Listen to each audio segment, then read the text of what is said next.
on the inside of Snyder. When Snyder went to the outside, he couldn't make the pass, and both those guys snuck by on the inside. So now Barber on the inside trying to get his lap back, but there goes Gordon to the high side, and now we're going to have a race for the lead. Wow. But look at that. Barber goes by Elliott and gets the lap back. He's back on the lead lap. Yeah, that was one case that Eric Gordon made the wrong decision. He went to the outside, got stuck out there, and had to fall back in. The good news is, though, he didn't make any contact. Here he goes again on the outside. Once he gets by, he's going to pull away from Elliott. Wow, he is so smooth and so smart on this racetrack. He went to the outside. He knew when to do it, when not to do it. He saw Barber on the inside. He backed out of the gas, let it go for another lap or two, and then as soon as he had the opportunity, moved right to the top and just went on by Elliott. Steele led early off the opening green, then relinquished the lead to Gordon. Gordon led through the first pit stop, and the only time now that he's not been in the lead is when he made that stop. Yeah, and he's been very smooth, very smart, very fast all day long, and that's what it takes, you know. And a lot of luck. You got to have that too. But sometimes you make your own luck on a racetrack like this. He made his own luck just a few seconds ago when he backed out of the throttle and let Barber and Elliott battle each other.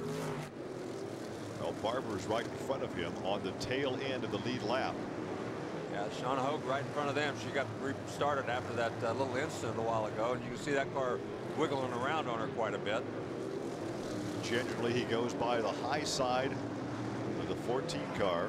There's Tony Elliott back in second, but I made the comment, Larry, that once Gordon got around him, he was going to open up some distance and pull away from him. Yeah, they're just going around Danny Holzpaw. Holzpaw in that 3 car on the inside.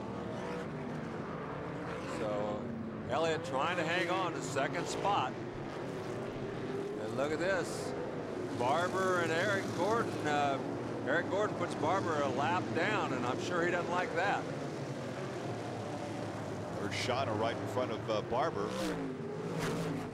Eric Gordon just going to the outside makes it look so easy to pass those cars on the outside. And I can tell you, it's not that easy to go to the outside and run there lap after lap after lap as he does. And he makes it look like it's a natural thing. It's farther around on the outside, so you've got to be running a lot faster, and your car's got to be working. So he makes it very difficult look very easy. But Jack French, who maintains that race car, knows his way around a race car as a mechanic as well as anybody. Well, he certainly does. He's been around this sport a long time. He owns this car. He only races it here once a year. He doesn't run it anywhere else at any other time. The rest of the time, Eric Gordon drives for other people. But right at this particular racetrack, he and Jack French in this race car get along so well that they just bring it out once a year. Lap 250, we're at the halfway mark in this event. And of course, now they have to make the second mandatory pit stop between now and the end of the race. And they can do that anytime. A lot of times they'll make it sooner rather than later. So we'll just have to wait and see what the strategy is, because there is some strategy. Oh, yellow flag. Well, the 9th yellow of the evening. Wow, can't catch a number on that car right now as it's up against the fence. Oh, look at Whoa. this. Chris Hayes up and over a barrier on the inside of the racetrack. Tony Elliott, Larry, was the driver up against the wall as we looked down to find Hayes up over this concrete. And that barrier, those barriers are there to protect the pit area. All those people down there in the infield, in the pits, those barriers are put up there to protect them, to keep a car from getting in there. Obviously, they did their job. Tough break for Tony Elliott as he's running second and now is out of the race. Very, very tough break for him. Let's take a look at the replay, Larry, to see what happened as it happened in real time. Okay, there. Oh, man. Hayes just came out. I don't know what he was thinking, but he didn't have his head screwed on straight. He came out and just drilled Tony Elliott and then went down to the inside of the racetrack and got caught up in those barriers. But he was and really... the red flag is being displayed, Larry, to stop this race because they've got Hayes in the cockpit and he's up on top that Jersey barrier. You know, he almost had to have some sort of problem because he just, I mean, he looked like he was way, way too fast and the out of throttle control. may have hung open in that car. It may have, because he was way out of control coming off that corner. And red flag, they can't leave the car in there. He's a little, you know, he's not feeling too good right now. They want to make sure they get him out of there and the car out of the way, so they threw the red flag. Want to take a look again, Larry, at what happened as he came in on the low side, just blasted Tony into the wall. Looked like the throttle may have hung over. Yeah, you can see up there in the upper part of your screen as they come through there. Yeah, I think that, yeah, the throttle must have been stuck because he just came through there way faster than he should have been and drilled Tony Elliott. Tough break. He never slowed down, and that was some impact and knocked that concrete barrier over. So we're under a red flag here at Anderson.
After a 25-minute red flag, we are back to racing in a good battle for second position. Tony Hunt in number 5, Dave Steele in 91. Yeah, that white number 5 is Tony Hunt. He's been able to hold off Dave Steele, but Dave Steele, remember, he was a lap down. He's come back from that lap down, battling with Tony Hunt for that second position. Tony Hunt, who runs out in California most of the time, only comes back here maybe a couple times a year. But he's very good on the pavement. He's won a championship out there on the West Coast, and he was very strong here at this race last year. Well, he finished 3rd last year, qualified 5th for the start of this one. Yeah, and look at this. Here, Tony Hunt held off Dave Steele. Dave Steele tried to go to the inside. That's the classic move right there. You go in high, use that banking, get a big shot down the front straightaway. Can't make it work that time as Tony Hunt's running pretty quick. And of course that name was synonymous with racing over the years with the Joe Hunt Magnetos. That's right. Obviously the Magnetos that Brian Tyler talking about kind of gone out of fashion now with the new electronic boxes. But oh, look at Hunt. He got a little bit hard on the brakes right there. We talked earlier about 1,000 left-hand turns. You got to make all of them and not make any mistakes. Well, that was just a very small mistake right there. But sometimes those kind of mistakes can get you in trouble. It can sometimes be very disconcerting for a driver to have somebody right behind you pressing you, so you're focused on what's happening in front of you, but sometimes you can break your concentration because you're thinking about the guy behind you. Right, and even though you don't have mirrors, you can't see that guy behind you. They're telling you on the radio that he's giving you a lot of pressure, and you don't really want to let him around. I mean, we're back pretty far in this race already. So you don't want to lose any more positions than you have to. Look at our leader, Eric Gordon. Heavy traffic. This is where you got to be very careful, especially late in the race. Some of these guys are getting tired. Some of them aren't in very good shape, so you got to be very careful. Well, that's the truth. That is the truth. You can say what you want, but there's some of them just aren't in that great a shape. That is Jeff Bloom right in front of him. And you can see Jeff Bloom, he was dragging the brake getting into the corner. Now we're back to that battle for second. Dave looks to the inside, may have him trapped there behind slower traffic as they enter turn 3. Well, he did right there. Tony Hunt went to the outside, tried to make the move to the outside, did not get by, so lost the position. Tim Cox in that multicolored car, Holtzclaw in the number 3. Wow. And the yellow on the racetrack again. Wow. Our 10th yellow of the evening. We've had 1 red. That's Matt Neely in the silver number 6 car that spun there in the middle of the racetrack. Everybody missed him. You can see the smoke off Tony Hunt's car as he was hard on the brakes, so he didn't run into anybody when that yellow flag came out. So apparently we'll get a push truck up there. We'll get Neely back in the competition, but our 10th yellow, we've had 1 red. And that's and not back up in front is Eric Gordon. That's not really unusual for this race. I mean, when you have 33 cars on a quarter-mile racetrack, I mean, you are going to have some yellows. 10 is not an unusual number. That's the reason most of these guys in that first segment waited till lap 190 or higher, because they figured there'd be another yellow before the 250 lap mark. Well, there is second place, Dave Steele. Tony right Hunt. behind him is Tony Hunt in third. Yeah, and Tony, those three cars on the same lap. Barber and Bloom also on the same lap. So 5 cars still on the lead lap at this point. Some of the guys are headed to the pit area. Levi Jones. And number 51 car. It's actually number 5 with a very small 1 next to it. He is in the pits. Jason Blonde heading in there in the 61 car, but that's Levi Jones in the yellow car there. There's Jonathan Vinard. And the other red number 26, we got 2 of them in this race. This one has blue and numbers. these crews are not acclimated to making pit stops. No, and they don't practice this all year long. I mean, right there, you see a NASCAR race, you see them pulling them in and out. There goes Jason Blonde. Jason just missed his pit lane. He went to the wrong pit, so he's got to push him back. That'll cost him big time when it comes you know, you just can't make mistakes. It's not that difficult to get disoriented when you pull off the racetrack into that infield section. There are actually 2 different sections. There's a section in turns 1 and 2 and a section in turn 3 and 4. And he was in the right section. He just went to the wrong spot. Well, there's a figure-8 track. They actually run figure-8 cars on this, so there's a crossover section in the infield. There's the furl flag indicating 1 more lap before we go back to green. So we'll get green next time by. We'll see if Dave Steele can do anything with Eric Gordon. Eric Gordon, a master of this racetrack. He's been lap traffic between first and second. Yeah, he's been a master here tonight. He's been very, very tough. So we'll restart on lap 286, Larry. And you can see a lot of cars before you see that black car of Dave Steele. So Eric Gordon in terrific position right now. As we look way back through the field, the first 5 or 6 cars in line there, and he's nowhere in sight. So Eric Gordon has won 4 in a row, which ties the record set by Bob Fry, going for his 5th straight and 7th overall. No doubt he's headed for the Little 500 Hall of Fame. And all of these guys will tell you that it's very difficult to win this race one time, let alone 4 or 5 times or 5 times in a row. I don't want to say it's impossible, but it's almost impossible to be that lucky, because surely in 5 races you're going to have one stretch of bad luck, and so far Eric Gordon has not had that bad luck. He goes by on the high side of Cox. Speaking of Bastille now, trying to get by some lap traffic and have a shot back up toward the front to battle for the lead with Eric Gordon. Yeah, went around Shauna Hogue, so he's moving his way through the pack pretty quickly, but still. But open racetrack right now for your leader. Yeah, and he's just pulling away out there in the lead. Nobody in front of him to slow him down. Right now he has open racetrack, while second place Dave Steele mired back there in heavy traffic.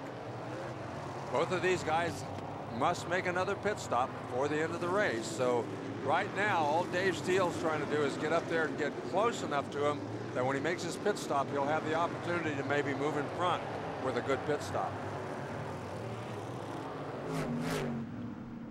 Eric Gordon just kind of motoring around there, and he comes up on lap traffic. He kind of sizes them up for maybe a half a lap, and his patented go to the outside and just blow him off style. Ryan Litt in that 07 car directly in front of him, then Holtzclaw in the white number 3.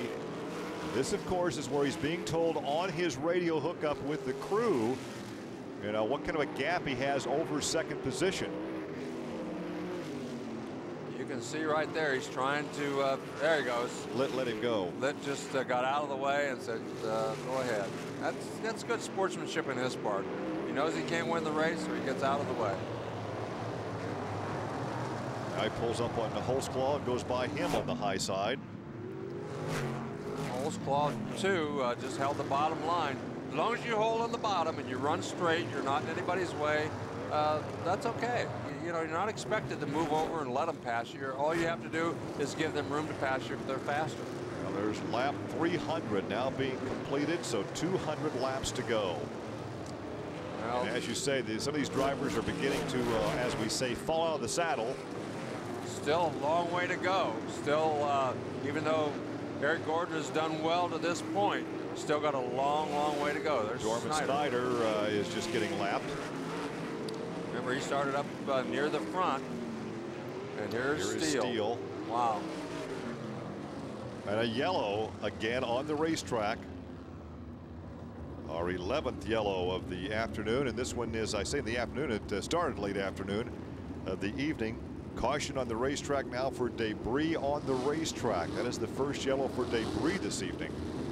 Yeah, it is a little unusual. We haven't seen a lot of, usually there's a crash that goes along with that debris, so they get it off without throwing the yellow. So we haven't seen any. Sometimes you'll have a yellow because of oil. We haven't seen that yet tonight either, which is a good thing.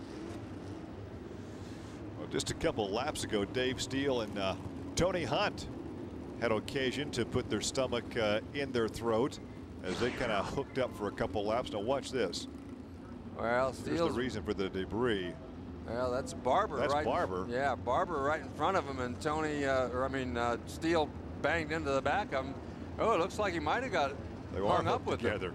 Yeah, he ran into the back of Barber, and they got hung up, and that's the reason they're trying to get loose. Finally, they did. But there goes the debris right there. Yeah, he pulled a piece of the bumper off. Is that what the debris was? It was Barber. No, we said Hunt. It was Barber and Steele. So after 307 laps, Eric Gordon over Steele, Hunt, Barber, and Bloom. Well, they were very lucky. Dave Steele was very fortunate that they got unhooked. Normally what has to happen is you have to stop and have somebody unhook you. Right there, they just tore the cars up a little bit, but they didn't have to lose any spots. Well, back racing under green. There's the guy on the point, Eric Gordon. As we said earlier in the broadcast, 3 times he's been a USAC Sprint Car runner-up for the championship in 1989, 90, and 91. He was a runner-up in the Silver Crown Series back in 1990. Began his racing career in quarter midgets. His dad, Fay, taking him out to the races. Dave Steele, of course, comes out of Tampa, Florida, and was a pavement specialist when he came to USAC competition. Yeah, only really got proficient on the dirt in the last couple of years. When he won the Silver Crown Championship last year, everybody said he'll never get that done because he can't run the dirt. Well, he won the Hoosier 100, proved that he can run the dirt, and did a very fine job last year. He's won 10 times in Silver Crown competition and 24 times in sprint car competition. But right now he's in second position, mired behind a lot of lap traffic. Yeah, and he's gotten around Barber, so he's moved up past him, but still a lot of people in front of him. It's Bennett right directly in front of him right now that he's trying to put another lap on. And keep in mind, they have to make one more pit stop over the final 200 laps, and a lot can go wrong. You can have a perfect race, but a lot can go wrong in that final pit stop. Well, and all you can do is the best job you can do on the racetrack. The pit stop is not your responsibility. It's not like Indy cars where you have a lot of responsibility. In Indy cars, you've got to keep the clutch in, you got to keep the brake on, you got to do all those sorts of things. In these cars, you go in there, you stop, the crew does all the work, and you're just sitting there waiting on them to get done so you can get pushed off again. If you look back through the guys that have raced in this event, a lot of guys went from racing the little 500 to racing the big 500. Well, that's right, and that's what a lot of these guys hope to do someday. Dave Steele actually had an opportunity a couple of years ago and had some problems. As we look at Jason McCord as he gets lapped by Eric Gordon. Jason, of course, was in that melee a number of laps ago with Shauna Hogue. They were able to restart. Yeah, put him pretty far down the list, though. He's going to have a tough time finishing in the top 10. Speaking of Shauna Hogue, there she goes. And a big wiggle down the backstretch. Yeah, she sure did. And look at the difference.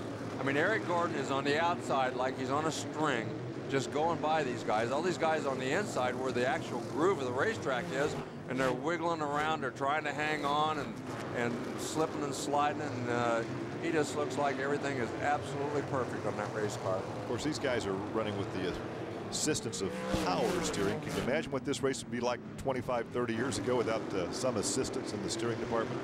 Absolutely cannot imagine it. It would be very difficult. I've driven cars without power steering, But not for 500 laps of this racetrack. It's tough. It's very tough. So Eric Gordon right now coming up to put Levi Jones another lap down. Matt Neely right in front of Jones. Yep. And both those guys, you can see them. They go into the corner. They drift up right in the middle of the corner, but they don't rarely give. Oh, he almost stuck his nose in the trouble right there. Yeah, see, there's what I'm talking about. Lucky or good.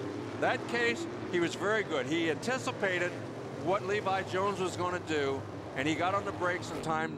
If he had waited until Jones actually made that move, it would have been too late, and he would have got his nose clipped, and he would have gotten spun out. So right there, that's what's called great anticipation, and it wasn't luck. It was his good driving and his good anticipation that saved him in that case. And also, it's still a degree of patience. Oh yeah, absolutely. You know, you want to get around these guys, but you got to remember, I don't know how many times he's passed Danny Holzclaw in this race, but I can guarantee you it's been 4 or 5 times that he's lapped him already.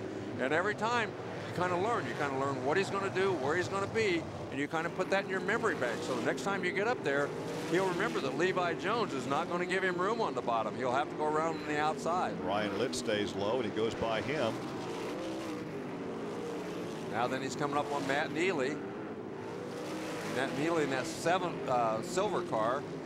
And Neely's running pretty quick, even though he got spun earlier in the race and is a couple laps down. He's still running pretty good. But he moves over, and Eric Gordon makes quick work of him. So right now, Eric is getting through traffic. And that's one of the real, you know, that's why he's so good here. And here comes Steele. Steele's another one that's a very good master of traffic here at this racetrack. That's the reason he's won here. He's always run up front. You know, he's always one of the contenders here at Anderson because he uses the traffic very well. And he doesn't usually get caught up. I wouldn't want to say he's lucky because he's had some bad breaks here, but he's not caused himself any problems by getting into crashes. Well, only 3 cars on the lead lap. Back to the leader, Eric Gordon. Again, on that outside. Tim Cox in that multicolored rainbow car. See some brake smoke in front of the leader. And he makes it look so easy. Somebody smoked that tire into every corner. Or is that coming off the exhaust? That could be off the exhaust when he's backing off. Yeah. Oh, that's Vineyard there, and that's not exhaust. That's blue smoke, and that's not a good thing. That could be some oil. Yeah, it looks like that could be oil coming out of the engine. That's Tony Hunt. Looks like he's going to go a lap down. Going to scramble right in front of the leader. He's trying to put Tony, who is now in 3rd position, a lap down. He's just all over him right now, trying to get around Tony Hunt. That would leave us with only the top 2 on the lead lap as we head for the last 100 laps of this event. But when will they make that final pit stop? I would guess perhaps the next yellow. Well, you know, I don't know the strategy. I'm not sure exactly what they're going to do. Is Tony Hunt and Eric Gordon both go around Sean O'Hogue on the outside. Levi Jones actually running pretty quick, running right with him, and that yellow car right behind him. You know, how late do you wait to make that final pit stop? Obviously, you want to make the pit stop during a yellow. Well, right now, all Eric Gordon is trying to do is get around Tony Hunt, and all Tony Hunt's trying to do is keep him behind him. Keep him back there, because you know he knows the next yellow he can maybe make his pit stop and gain a lot of ground. But Eric Gordon, that's a perfect move. He does it very, very well. Go high, run down that banking, get a little extra straightaway speed, and then force him. Oh boy, somebody just banged into that barrier on the inside of the racetrack. That's Jeff Bloom. Yeah. Another caution on the racetrack. That is our 12th. How in the heck did he do that? We were watching. We were watching up in front as your leader went by 3rd place, and he brings out the yellow as Jeff from Bangor, Michigan, bangs the inside concrete. Boy, what a tough break for him. He's been running in the top 5 all night long and had a good chance to finish in the top 5, if not win this thing. It's going to be tough. It looks like Dave Steele and Eric Gordon are the class of the field right now, and Eric Gordon appears to have everybody covered. He's really, really run well all night long and has led this thing for a long, long time. Let's go back and take a look at a replay of that pass as Gordon goes around Hunt. Well, see, he gets up there, he uses that banking. That's what you use. The banking kind of forces you to get a little more straightaway speed, and you just use that straightaway speed, and he just blew by him. And here's what brought out the yellow, the tail end of this spin by Jeff Bloom. Oh, I think maybe Cox may have helped him on that one. Yeah, got a little tap, got in there, couldn't get her stopped. You get in that grass, they just won't stop. Bang, right into the inside wall and bent the right front of the car, it looks like. So the 12th yellow of the evening. We've had one red, and Eric Gordon leads this thing after 348 laps. We're coming back to Anderson.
Pit stops under this yellow from the Anderson Speedway. Gary Lee, Larry Rice, and Dave Argabright, and your leader and second place both in for their second and final pit stop.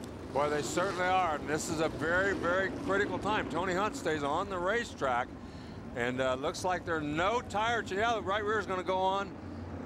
A lot of fuel, though. You can see the fuel coming out the overflow down there. The fuel tank was full, and you can see it coming out the overflow. That's what they put that on there for. They don't want that coming down near the exhaust.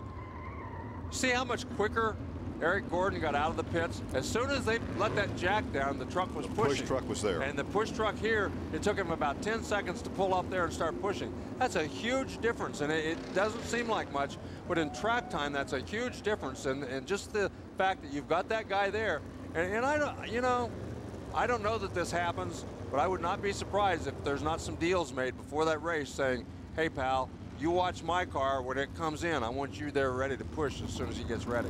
Okay, with those pit stops, Tony Hunt unlaps himself. He now leads the parade. Eric Gordon is second, Tim Barber third, Dave is now fourth, Dave Steele, and Paul White up to fifth position. Well, I'm sure you're right. There's some payoffs there, some deals made. Yeah, there's got to be some deals.